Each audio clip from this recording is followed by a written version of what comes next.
Hello students. So today let's start quick revision of SA 540, that is auditing accounting estimates including fair value accounting estimates and related disclosures.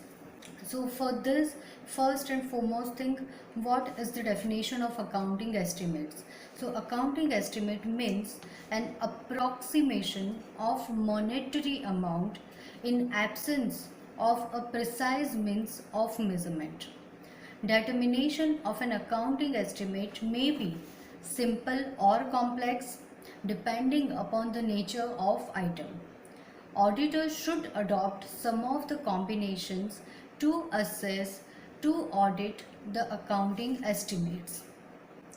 So these are the basic words for the definition of accounting estimate. Now to prepare the accounts based on accounting estimates is the responsibility of management.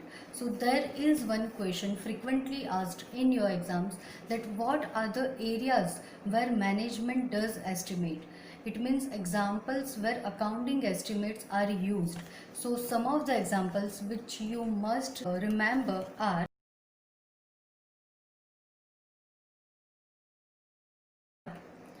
employee benefits.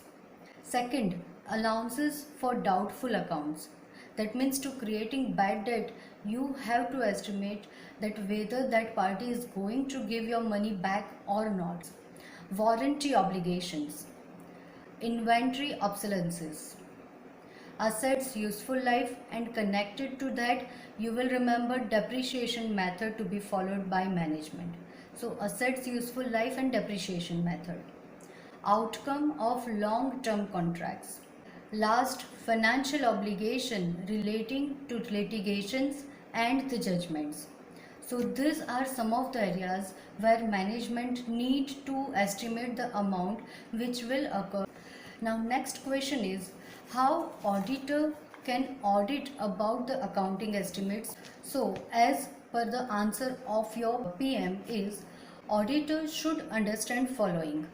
First, applicable financial reporting framework relating to the accounting estimates and disclosure. So first is to understand the applicable FRF, that is financial reporting framework. Second is to understand how management identify those transactions, events, conditions that need for accounting estimate to be recognized. And third is the estimation process adopted by management. That further includes points. Short term is to remember MSCA, MSCA. So M for methods used for recognizing accounting estimates by management. Now S for any service of an expert used by management to reach to that estimation. C for relevant control implemented by management. Another C is for any change in method relating to prior period. Is there any change compared to prior period and the estimation made this year? And A for assumptions made by management. So this is the answer for your second question. One more very important and frequently asked question is, how auditors should check calculation of disclosure of estimates including fair value done by management. So this question typically asks for disclosure. Earlier we have talked about estimates and method. Now about disclosure of estimates including fair value. So first thing, auditors should perform risk assessment procedure. I will call it as RAP. So in that procedure, auditors should keep in mind what are the requirements of financial reporting framework related to that organization. For example, accounting standard 2, accounting standard 6, if it's construction business then accounting standard 7, revenue generation then accounting standard 9. I mean, what are the accounting frameworks that must be required to follow in the organization. So that's requirement of FRF. Second, management's procedure adopted for such estimates, that we have already seen MSCA MISCA. So auditor should understand management's procedure about the estimates and its disclosure.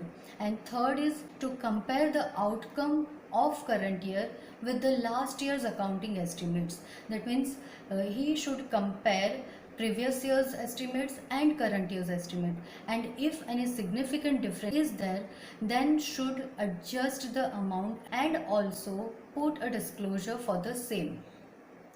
And if there are much difference, then auditor should also inquire about the reason of such difference, its effect, and ask for the disclosure in financial statement. There is also one question based on the significant risk related to SA 540 only.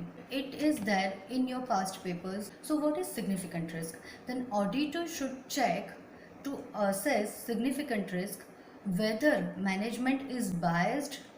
He should develop a range based on other industries and examine reasonableness of assumptions.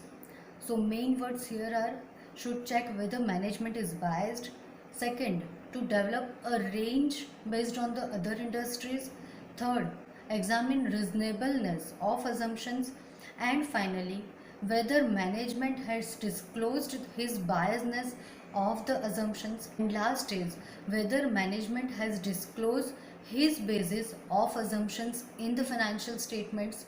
By this method, auditor can assess significant risk, and he should report accordingly. If difference between management's range of assumption and auditor's assumption, then ask management to adjust the same in financial statement. If management does it, then clean report. If does not agree for such disclosure, then as an auditor you should give qualified report as per SA 705. Also, don't forget to ask for management's representation. So that's all for essay 540. Friends, this is very important essay for your exam. So remember the answers with the typical questions frequently asked in your past exams. Hope this series is helping you a lot to grab the important words which you must write in your audit paper. See you with the next series. Stay tuned. Bye bye.